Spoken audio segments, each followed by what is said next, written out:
Və irfan sferasının adamları ki, yüksək səviyyəli adamlar olub, biz onların fövqəladə keyfiyyətlərini ancaq nağıl kimi qəbul edirik. Halbuki onlar nağılın içində bir həqiqət idilər.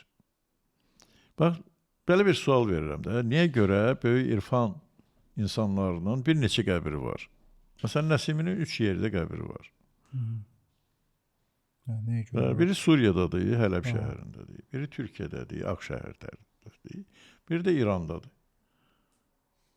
3 qəbri var. Necə olur bəs bir adamın 3 qəbri olsun? Hələ adam var ki 4, 5, 6 qəbir var.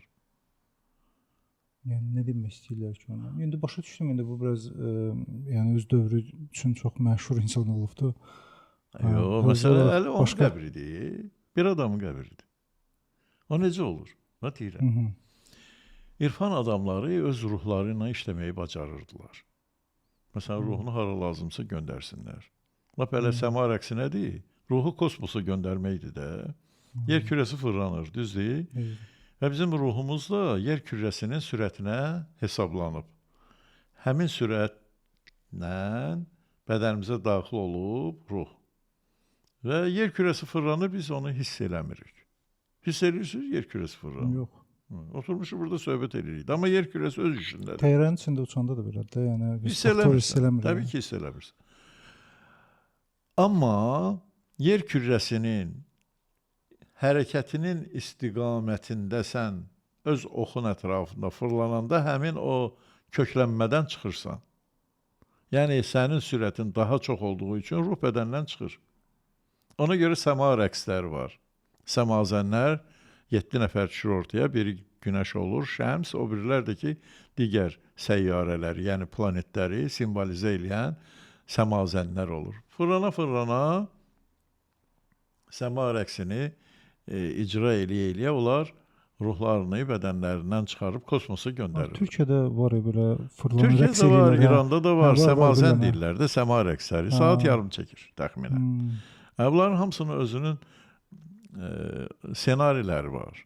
Onun üstündə şeir də oxuyurlar. Əsasən Şəms Təbrizinin, Mövlanənin şeirlərini oxuyurlar.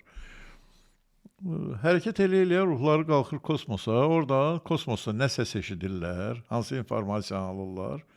Enən kimi, ruhlu bədəni qayıdan kimi çəkilirlər öz hücrələrinə, başlayırlar həmin informasiyanı izah eləməyə. Mən nə eşitdim, nə gördüm. Əgər musiqi eşidibsə, onu götürür bir musiqi alətində, ya utda, ya neydə, ya hansı bir ifa eləyir və onun əbcəd notoqrafiyasından qeyd eləyir. Keçmişlərdə 5 xətti not yazısı yox idi. Hərflərlə yazırdılar. 28 hərfin 14-ündən istifadə edirdilər. Əbcəd, həvvəz, hüddi, kələmən sözlərindəki 10 hərfdən istifadə edirdilər, bütün notoqrafiyanı yaza bilirdilər. Yəni bunların bir-birinə kombinasiyalarından istifadə edərək notları yazırdılar, o notlar da var. Bütün muğamlarımızın notları var. Orta əsrlərdə yazılan. Dağa daşı düşməyə ehtiyac yox. Və bunu da açırlar. Yaxşı mütəxəssislər var Türkiyədə, İranda. Bunu açıblar. Biz də hələ təzə-təzə bu işə başlamışıq Milli Konservatoriyada. İnşallah ki, biz yəqin ki, daha dəqiqin, daha rahatını eləyəcəyik. Çünki əlimizdə müəyyən material var, onların səhvlərini də görürük. Bir də, məsələn, Marağayın əsərlərini tutalım ki, çeviriblər. Nota, müasir nota ifa eləyirlər. Öz havacatlarında ifa eləyirlər. Əslində, Marağayı elə bəstələməyib. Notlar öz yerindədir, amma ifadə üslubu Osmanlı Türkiyəsinin havacatındadır. Ola bilməz axı. Yəni biz onları təhsil eləyib inşallah həqiqi musiqini ortaya çıxardacağıq inşallah. O yöndə işlər gedir Milli Konservatoriyada.